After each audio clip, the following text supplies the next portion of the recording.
All right, hello wine drinking people. Time for more of what I've had to drink yesterday, and one of the most exciting wines that I have had this year. A wine that I rated both of the reds killer. I would have rated the rosé killer, but I've never rated a rosé killer before. And the rosé is really freaking good, man. All three of these wines, the work of mad scientists, geniuses. Well, two people that very passionate about what they're doing. Nicole Rolet and her husband. These guys came across this beautiful property in an area of the Rhone Valley that is very high elevation, and it's kind of where four appellations in the Rhone meet.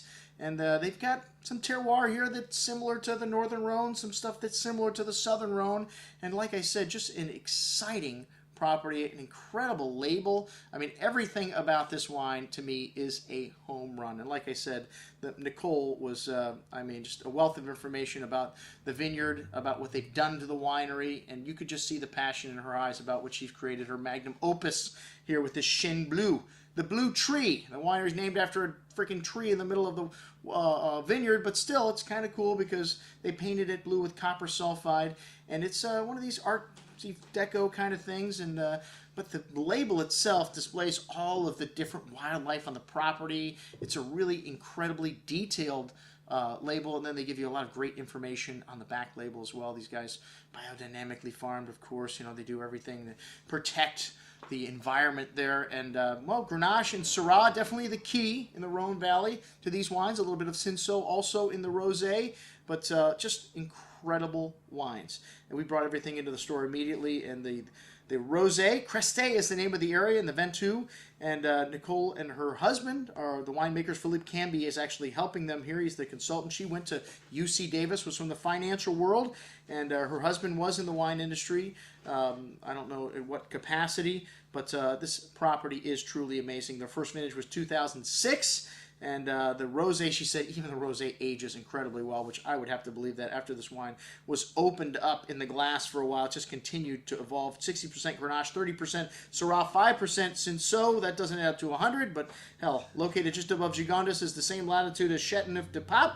35% Syrah. Okay, that adds up to 100. At about 2,000 foot elevation, the highest vineyard in the south of France. The vineyard was a bird refuge, a very protected area. The geology here kind of exists at the top of the African plate, pushing up upon the European plate. So some very good terroir for old vines. They have to go really deep to get to the water, but not great for new vines. And they're not a lot of water here, unfortunately, so they do lose some new stuff occasionally when they plant it there. They've got 450 acres of forest here around the villages, around the vineyard, and like I said, four appellations in the Southern Rhone kind of come together right here at this point, so they're getting snow and other people in the Rhone are getting rain, and very late harvest because of their elevation. This rosé just has an incredible bouquet, raspberry, strawberry fruit, barrel fermented, non-Saignée style rosé, really mineral driven on the nose, very aromatic, some pretty floral notes, white peppery spice, really nice complexity here, a very distinct minerality to these wines that speaks about the place where they're from.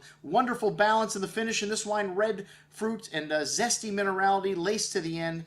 A third of their production is rosé. Wow. But most excellent juice. I have to say the best rosé that I've had this year by far. All right, the Chene Bleu Helloise, which they've mentioned before. They have two different styles on this property that emulate both the northern and the southern Rhone characteristics. More mineral in the northern Rhone. The big fruit of the southern Rhone they get in their Grenache wine, so kind of the best of both worlds. That's why they created two blends. This wine is a blend of 60% Syrah, 37% Grenache, and 3% Viognier. I think that adds up to 100, yes. Those to emulate the wine of the northern Rhone. Really rich and densely packed on the nose. Dark plum, kind of dark cherry berry fruits, very intense with some animal sauvage type notes, dark spices, cocoa, fine herbs, sage, kind of ever evolving as this wine opens up. I kept it in my glass all afternoon. It was just fantastic by the end of the day, but wow, a big and chewy wine on the tongue with lots of everything, dark berries, plums, and a host of dark spice and earth notes. Really distinct minerality, though. I love wines like this that you just put your nose in the glass and they bring you to a place, and I can't wait to visit this property because I'm sure that they air here just smells like this wine does in the glass. Around 5,000 bottles produced of this wine. Killer Juice, the 2007. The very second vintage gets our highest score. The Abelard, this is a Grenache-based wine. They hosted the first Grenache Symposium in 2010 on their property. Had winemakers from all over the world, including the great Peter Gago from Penfolds. This wine's a blend of 90% Syrah, Grenache, 10% Syrah, aged for 11 months in oak. The winery's all gravity-fed, all state-of-the-art.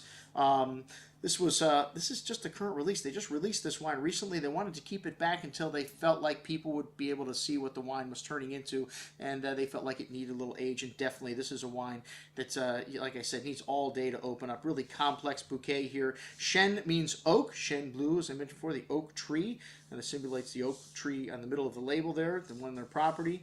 And lovely mineral-driven wines. Both of these wines, a whopping 15% alcohol, but man, really wears it well. This wine has lots of everything, blackberry fruit, spices, really unique minerality shown to this wine all the way to the end, and lovely freshness, thing that all these wines have. Even though they're incredibly big in terms of size, they've got wonderful balance. These wines are going to age spectacularly. Another killer wine. Folks, I'm your host, Andrew Lampasoni, signing off for the Wine Watch, saying remember, always drink the good stuff first.